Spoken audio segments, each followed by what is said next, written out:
Before I get started, I want to remind you that this Saturday at the Recovery Room in downtown Jonesboro, there's going to be a comedy show followed by an open mic as part of Local Fest. I'm planning on being at the open mic to perform. I want you to come see me, or if you want to, come get on stage and do a little set for everybody. That'd be really cool. Whole show starts at 7:30 that Saturday night. Also, on the following Tuesday, the 19th, I'm going to be at The Joint in Little Rock. They do punchline stand-up comedy every Tuesday night at 8 o'clock. If you want to perform, you get there by 7 to sign up. The show starts at 8. So come see me wherever you can come see me. Happy to find you there. Let's start the show.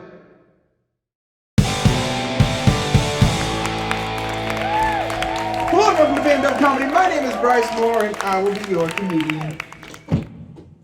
You know something that really makes me mad? It drives me absolutely crazy to see comedians who go up and talk about the South.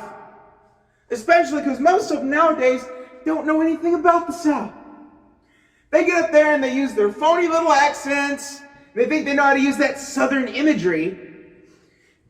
But the reality is they've never been any further south than like St. Louis. They don't know anything. It looks something kind of like this. Why, we used to sit out on the front porch on Saturdays drinking Gold Peak sweet tea. And then on Sunday, we'd make sure to go to Chili's after church. Okay, first of all, you weren't sitting out on the front porch all day on Saturday. It's hot out there. It's the South, for God's sake. You were inside on the couch watching college football all day. That's what you did with your Saturday. And you weren't drinking no Gold Peak sweet tea. If you're really from the South, your mama made her own sweet tea.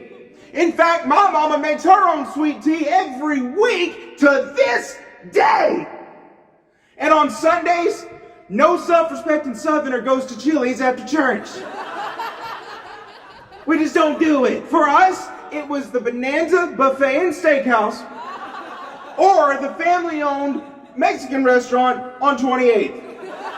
Those were your options.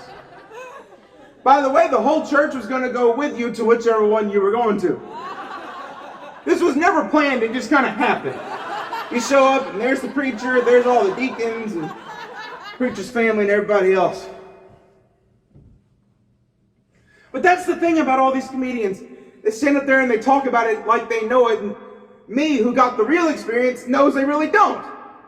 Because they lack all the finer details.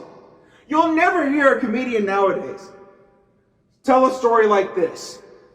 One day my dad came home and he had these two little broken down riding lawnmowers. If I remember right, one was blue and the other one was red. And he said he wanted to fix them up and resell them. And in the meantime, he just kind of set them outside by the shed and he'd get to it whenever he got to it. Well, they sat there. They sat there some more. And they just kept right on sitting there until about 6 years later, finally went outside to tinker with them. And then after a couple hours, he came back in and he said, "Well, I can't do nothing with these." You don't hear any comedians telling those kinds of stories anymore. Because they just really don't know. You know, they give you the stereotypical vague side of the South that we think we all know. And I think a lot of that is because if any of them are actually from a southern state, like they claim, they're probably from a larger city, which is not really the South. See, these larger cities that we have here in the South, those are the Northerners coming down to a spot we haven't started using yet, and they set up all their own stuff. Now they have the city folk experience, but still with some of the Southern value. Kinda. They didn't do some of the stuff that we did. They didn't live the lives that a lot of us did. For instance, let me tell you what my friends used to do for fun. Okay? 3 of them would get together and they'd go to Walmart in the middle of the night and buy 2 large boxes of skeet.